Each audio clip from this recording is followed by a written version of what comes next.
vendredi 5 juillet 2019, dans la salle des fêtes de Broyans-Vexin, une conférence de presse a réuni les militants de l'association AVL 3C, maître Alexandre Faraud, qui lutte contre l'extension des carrières de Calcia sur le parc du Vexin. Il y avait également de nombreux élus, dont Mounir Satouri, récemment élu député européen, Europe Écologie. Ce qui est dans l'air du temps, vous l'avez remarqué, c'est-à-dire que les politiques ou les associations de protection de l'environnement se tournent aujourd'hui entièrement vers le juge, c'est-à-dire qu'on est devant un tel échec en matière de lutte climatique, lutte contre les pollutions, etc. Et ce dossier fait partie de ces projets inutiles contre lesquels on se bat. Devant l'inaction, ou plutôt les yeux fermés des gouvernements qui acceptent tous ces projets, tout le monde se tourne finalement vers le juge. Donc vous avez entendu parler d'une action très médiatique lancée par notre affaire à tous, qui s'appelle l'affaire du siècle. Les regards se tournent vers le juge, et nous c'est pareil, c'est-à-dire qu'on a essayé en amont, enfin les associations, pas moi, mais les associations en amont ont contacté la DRIE, ont essayé de sensibiliser à toutes les étapes de ce processus les pouvoirs publics pour leur expliquer pourquoi ce projet n'avait pas de sens, et ont échoué, on peut le dire, c'est-à-dire qu'on n'a pas réussi à faire entendre notre voix. Pire que ça d'ailleurs, puisque le préfet en amont a déclaré d'utilité publique un certain nombre de décisions justement pour verrouiller ou tenter de verrouiller un petit peu ces autorisations qui viennent, que l'on va attaquer. Et donc on est dans cette situation-là où aujourd'hui finalement le dernier recours possible, puisqu'on n'a pas convaincu le préfet, le dernier recours possible c'est le tribunal administratif de Versailles. C'est à lui qu'on va demander in fine d'annuler ce projet. Alors, ne me demandez pas quels sont les motifs, peut-être que vous en direz quelques mots, mais on a évidemment des idées, on a des pistes, mais là, on vient de recevoir, il est tout frais, la décision, elle est du 20 juin, pardon. Elle a été publiée le jour même, d'ailleurs, ce qui est assez inhabituel. Moi, je n'ai pas l'habitude de voir une publication aussi rapide. Qu'est-ce que ça cache au début de l'été, publié comme ça, sachant que les délais de recours pour les tiers, pour Calcia, c'est 2 mois, pour les tiers, c'est 4 mois. On n'aura pas que l'été pour attaquer ce projet, on aura jusqu'au 20 octobre, ce sera le dernier délai. Mais disons que voilà, c'est un peu surprenant qu'il y ait un tel empressement alors qu'on parle d'un dossier vieux de combien 30 ans, ouais, c'est ça. Ça a commencé dans les années 95, ouais. Avec ce qu'on appelle la zone 109. Voilà. 30 ans, oui, c'est ça. Bon. Et là, d'un seul coup, il y a urgence, il faut absolument lancer à tout va la procédure. Bon. L'avantage, c'est qu'on est déjà prévenu, on est dans les starting blocks, le préfet l'a publié le 20, et le 20, le dossier était déjà chez l'avocat, donc l'association AVL 3C, comme vous pouvez le voir, est aussi dans les starting blocks. Je ne suis pas en mesure de vous développer, parce que on a des pistes, mais de vous dire quels sont les moyens. Oui, c'est un peu trop tôt pour vous dire quels sont les moyens. Il y a beaucoup de visas. Ça aussi, c'est inhabituel. C'est-à-dire qu'on a vraiment l'impression qu'on cherche à sécuriser. Vous savez ce que c'est, les visas? Les visas, c'est avant la décision, c'est-à-dire qu'avant de dire, voilà... en gros, cet arrêté, qu'est-ce qu'il dit? Cet arrêté, c'est le mode d'emploi, en fait, de la future carrière. C'est-à-dire qu'on dit, en gros, voilà ce que vous avez le droit de faire et ce que vous n'avez pas le droit de faire. Une carrière, en fait, elle relève de 2 législations différentes. Le droit minier, d'une part, mais surtout le droit des installations classées. La police administrative, donc des installations classées, pour la protection de l'environnement, soit dit en passant. C'est des polices administratives qui ont pour objet, essentiellement, enfin pas le droit minier, le droit minier il a d'autres objectifs, mais enfin il doit aussi tenir compte de l'environnement, mais en tout cas le droit d'exploitation, celui qui fonde cette décision, celui au titre de laquelle cette décision a été prise, son objet principal c'est la protection de l'environnement. Donc là, cette décision, elle autorise une carrière, mais en tenant compte de toutes les contraintes, les nuisances, etc. Prise en considération de l'environnement nettement insuffisante. C'est ça, en gros, ce qu'on va dire. On va le décliner par thème, c'est-à-dire il y aura l'eau, il y aura la nappe phréatique, le sous-sol, les riverains, les paysages, la santé, la pollution, oui, l'impact sur les cultures, etc., etc. La circulation, absolument. Et donc tout ça, on le déclinera, mais c'est l'idée suivant laquelle on va attaquer cet arrêté. De dire, voilà quel est le mode d'emploi. Donc là, on a 4 pages de visa. Les visas, c'est facile à voir, hein. C'est vu. Donc c'est ce que j'appelle moi ceinture et bretelles, c'est-à-dire que c'est pas parce qu'on... C'est ça, oui, c'est ça.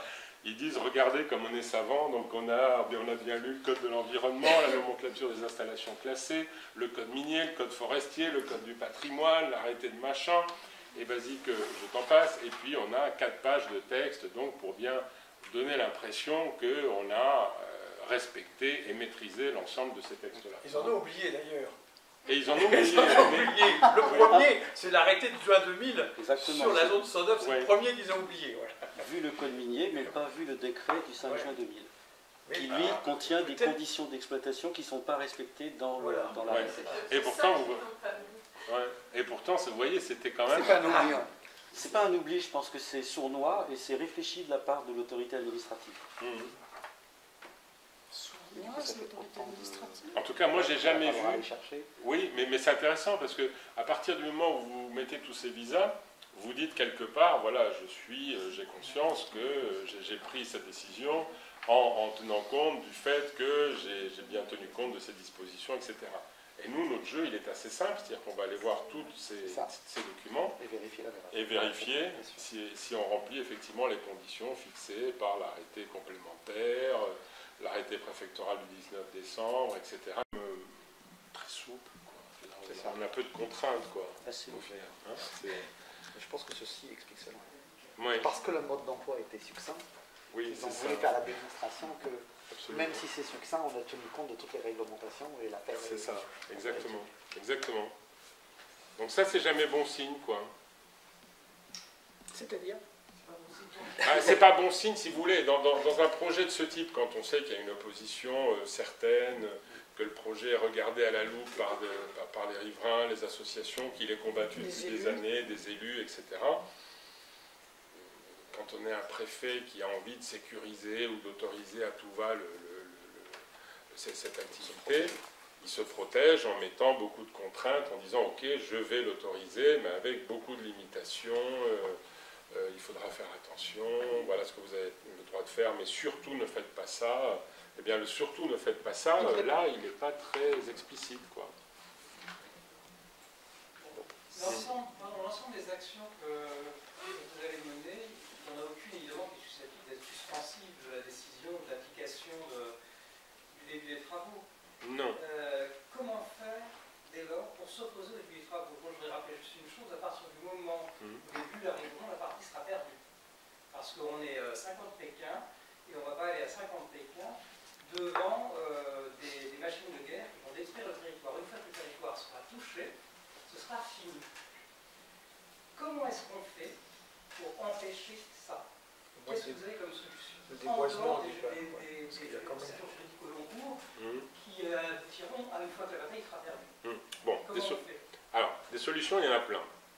Il y a les solutions d'abord simples, évidentes, à l'appui du recours. Ça, on fera un recours de plein contentieux. Je ne vais pas rentrer dans la petite cuisine, mais disons qu'on attaque, on soulève l'annulation de cet arrêté devant le tribunal administratif, sachant que le tribunal administratif, puisqu'on est en matière de plein contentieux, a le pouvoir de dire c'est complètement nul, j'annule, et puis on revoyez votre copie, mais il a aussi le pouvoir d'amender, c'est-à-dire de dire finalement je vais autoriser, mais je vais autoriser avec d'autres conditions où je vais imposer un certain nombre de restrictions supplémentaires, etc.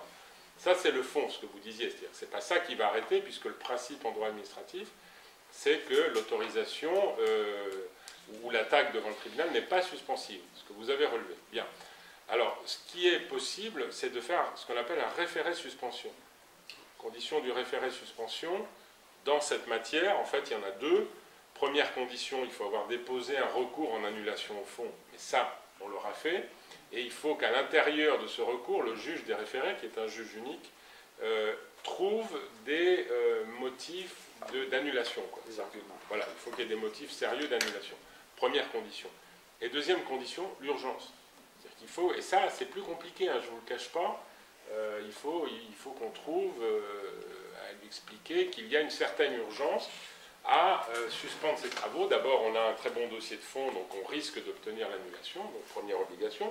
Et deuxième obligation, il y a urgence à empêcher. Alors, l'urgence en général, hein, c'est l'irréversibilité, évidemment.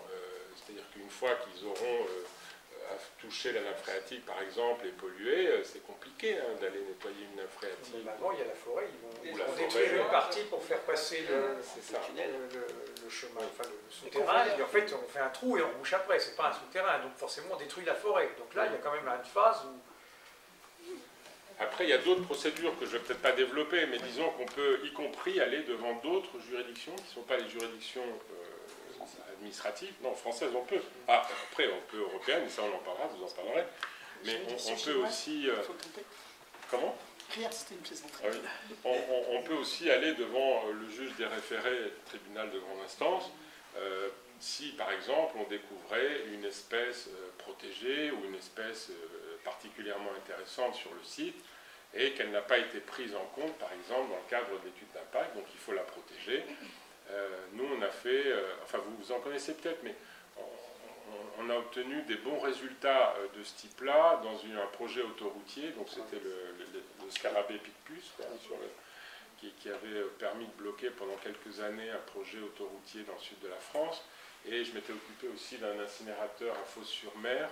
On avait trouvé du lys maritime. Dans ce dossier, mais dans tous les autres, c'est qu'au lieu que l'État soit garant de l'intérêt général, il puisse, entre autres, à travers les études de l'autorité environnementale, l'évaluation de la biodiversité, le risque sur la nappe phréatique, joue un rôle de neutralité pour regarder quel impact les intérêts privés ont sur l'intérêt général, l'État ne joue pas ce rôle. Moi, j'ai fait partie de la délégation qui est allée représenter les élus du territoire au ministère la semaine dernière. D'abord, je l'ai dit, je le répète, moi j'étais choqué qu'on soit reçu par le conseiller technique du ministre. Il nous a bien reçus, hein, il était cordial, c'était très courtois, mais on a fait un discours de sourd, on a présenté les arguments qui sont les vôtres, et moi j'ai eu le sentiment d'avoir les éléments de langage de Calcia face à moi, et donc on voit qu'il y a un parti pris réel de l'État qui est censé représenter l'intérêt général pour de l'intérêt privé. Moi, je pense qu'on peut aller jusqu'à appeler ça du lobbying de la part d'une entreprise qui ne pense que sa propre rentabilité. Dans un temps où les questions écologiques n'ont jamais été aussi importantes, où la question climatique n'a jamais été aussi urgente, où la mobilisation citoyenne autour de ces enjeux-là n'ont jamais été aussi importants, que cet État émanant de ce gouvernement et de ce président qui nous ont raconté il y a 2 ans et demi qu'ils étaient le nouveau monde, c'est incompréhensible. Qui innove. Et on était plusieurs dans la salle, quand Yannick est venu, on est encore là, un certain nombre. Il n'appartient pas à Yannick Jadot ou à l'élu de la République que je suis, de vous dire il faut une ZAD. Parce que chacun dans son rôle. Par contre, s'il y a une mobilisation citoyenne qui s'organise, mon rôle d'élu écologiste de la République sera de venir vous soutenir autant de fois que possible et autant de fois que nécessaire.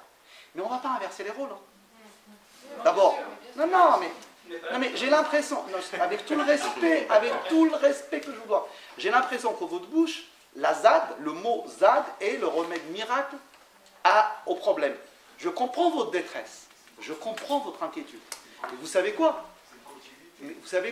J'habite comme vous ce territoire. Et comme vous, je n'ai pas envie que ce territoire se dégrade. Je n'ai pas envie que le canapé soit pollué. Je n'ai pas envie que le paysage soit difficile. Je porte les mêmes objectifs que vous. Mais mon rôle d'élu de la République était d'aller vous représenter jeudi dernier devant le ministre. Et d'être là aujourd'hui pour vous apporter mon soutien comme député européen écologiste. C'est ce week-end de venir faire un passage pour vous signaler mon soutien. On ne va surtout pas se décourager et on va faire en sorte que la mobilisation se poursuive.